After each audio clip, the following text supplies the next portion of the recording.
Theresa May suffered a huge 230-vote defeat when MPs voted on her first deal in January.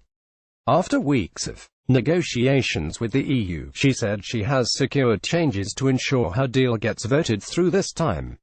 But the Prime Minister faced another blow today after Attorney General Geoffrey Cox told MPs that the changes in the deal reduce the risk that the UK could be trapped indefinitely in the backstop, but do not remove them altogether.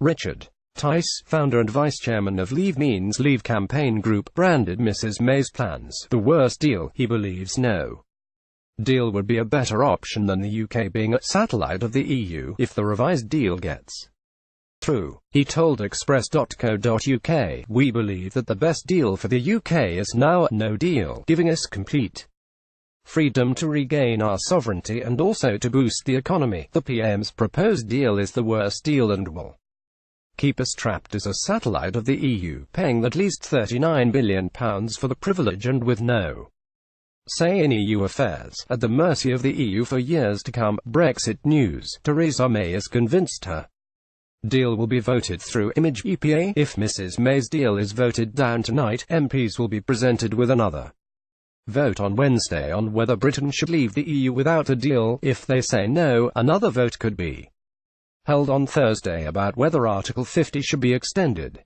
But members of the Leave Means Leave group also believe a delay will leave the UK in limbo and will miss having a say in upcoming European elections on May 23. Lawyers acting on behalf of the campaign group sent a letter to the government on Monday demanding that in the event of the UK still being a member of the EU when the European elections take place, people in the UK will have a chance to vote in them too.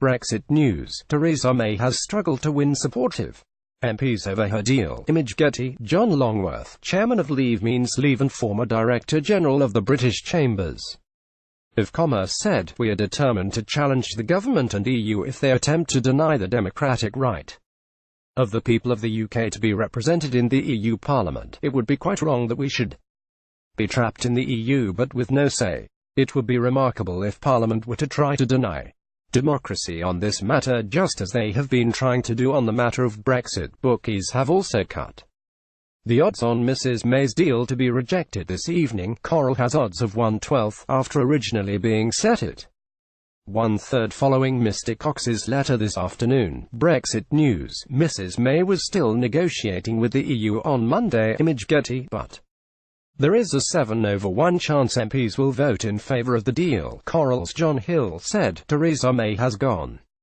from having a 30% chance of passing her Brexit to vote to less than 10% now, according to the betting." On the back of Geoffrey Cox's letter, it's been all one-way traffic in the betting this morning for the vote to fail, which is now long odds on following this gamble.